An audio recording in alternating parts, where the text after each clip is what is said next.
security of our students and staff are our number one concern. That's what we definitely make a priority for us. Also want to thank our law enforcement partners. We've always known each other well and been good partners with them, but unfortunately in these last several days, we spent a whole lot of time with them working through different things. You know, there are more of those happening right now. You know, as a dad, I just want to say I understand maybe how families are feeling right now. You feel uneasy, you feel anxious, and we understand that. You know, your students come, 60,000 students come every day to us. The staff, they have spouses and families too. It's important for us. I know I made it a point to be. I was with principals. Some of the schools that have received some of the threats. I have plans to be out of schools again tomorrow morning, as will a lot of my staff. Just trying to see where people are. Schools I was at, obviously people had some concerns and were anxious, but understandable in this time. But for the most part, kids were in class, trying to keep about their regular day. I know one principal, Dr. Adams, and I actually went to go see today.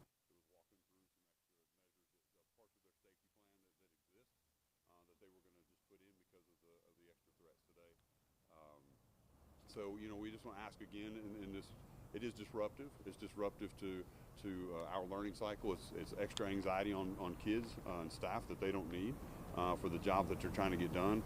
It is frustrating. I share the same frustration with families that feel like this is frustrating. We hear that. We're frustrated with the situation too. But I will tell you that we are safe. We are executing our plans. Our schools are very safe. And I want to say that in coming days, we've worked with both KPD and Knoxville Sheriff's Department and Sheriff Spangler. They'll have an increased presence with us in the coming days. Feel like our schools are safe and continue to partner with us. And what I say to parents are things that they can do is continue to talk, as Sheriff Spangler has said as well, to students about just the seriousness of false reports. We're fortunate that these are false reports that are happening, but they're just as disruptive because we treat them all as important and as if they're real. Also, just to monitor your students when you have conversations with them about their social media. A lot of these are coming through social media for us right now, and again, we take all of those serious and we look at those and try to find the origin of that. And most of these investigations, the Sheriff's Department takes those at that point. We've worked with multiple organizations. We've worked with Homeland Security. The Tennessee Highway Patrol has been a big part of the things we've done. The Sheriff's Department, KPD are all there, the DA's office as well, trying to help us end some of these things that are happening.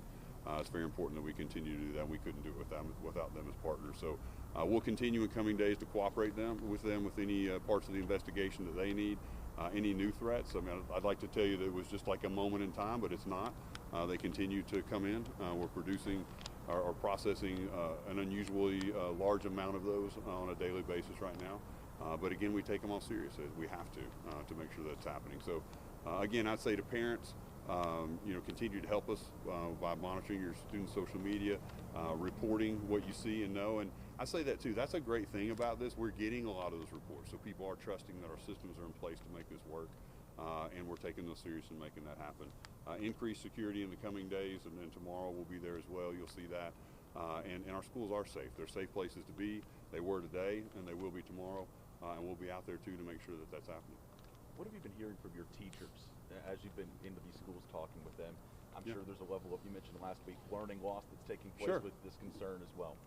Yeah, I think in talking with them, they're professionals. I think there's some reassurance. Obviously, there's anxiety, when you talk to folks, but there's also a reassurance because we didn't just create plans for whatever happened today. And these school plans are things we take very seriously. Every one of our schools has an individualized school plan. Our teachers are a large part of that. They know what their role is. Those are practices and drills that they do. And so they're ready to get that done. And so I think there is some assurance to know that plan is there. And I'm going to say this too about those plans. We're constantly looking over those, looking for new protocols.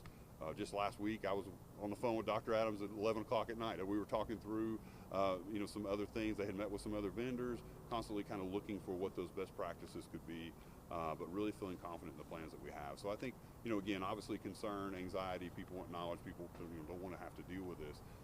But I really appreciate that they're being the adults in the building and really taking care of their kids and making sure that they're safe, and then having them learn as well. You mentioned some of those precautions and things that you're even looking at.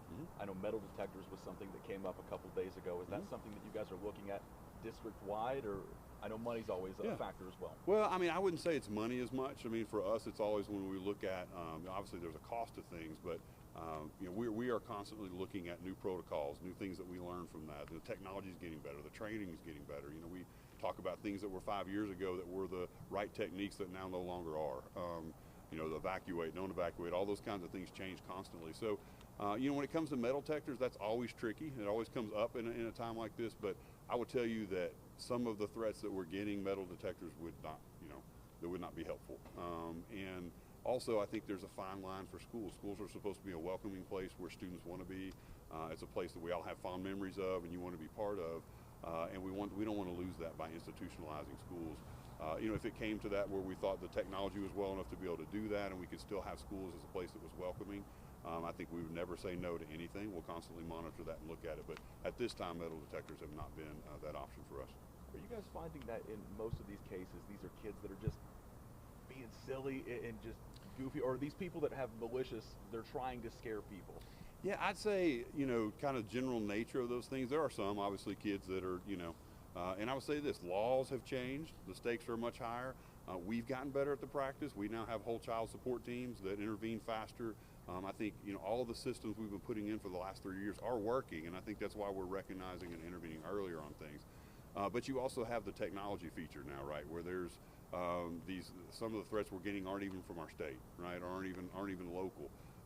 But they're naming schools and they have details on things. So you know, you have that cyber piece that's involved in it now that I think is complicating things. You have social media.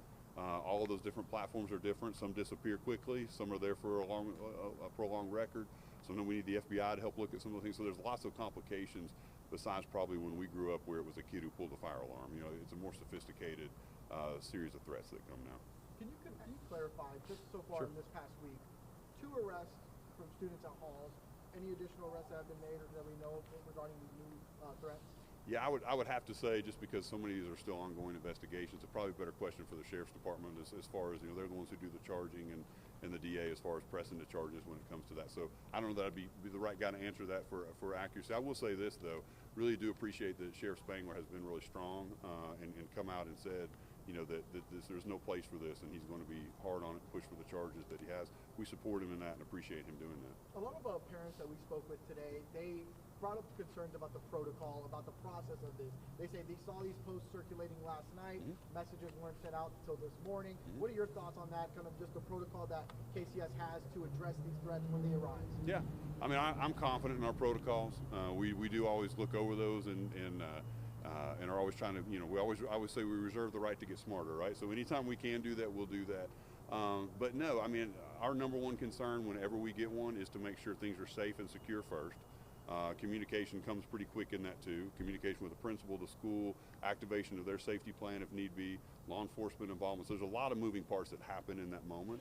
And there is some ability to be able to kind of look about credibility of things too. Like I said, not everything's coming from local, from a student sitting in a classroom. So some of those things come at different times. With social media, some people may be aware on the outside. Families may be aware. And sometimes we learn from students and families that threat's even out there. So it's hard to say one time that like, hey, we had this and we sat on it, because we're not. You know, we're moving fast to get that done. It may just be they're the first one to see it for different reasons. So we do act quick. Safety is our number one concern for that, and then communication is very important after that. You touched upon it a little bit. I wanted to ask about that learning curve. This is the social media age. You know, this isn't the 90s anymore where kids are just coming on phones. How much conversations do you have with school districts outside of Knox County, across the state, in trying to monitor these threats as they come, not just in Knox County, but as a whole? Yeah, I mean, I think it's a national problem.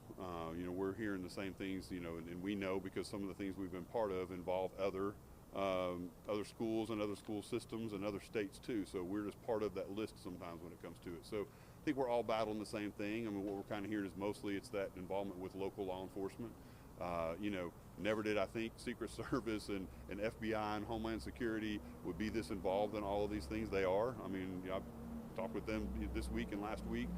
So I think it has gotten very sophisticated, and I think it's the technology that's made that happen. So we're not unique here. We're just one of the larger systems and probably a better target, like for everything else, for some of those. Sheriff's been outspoken about the penalties that people could face if they're found to be doing this. In terms of from the school standpoint, expulsion, suspension, what's on the table from your guys' end as well? Yeah, so typically that process for us is, there's new laws that have been passed. The legislators have come out pretty strongly against a lot of these things, and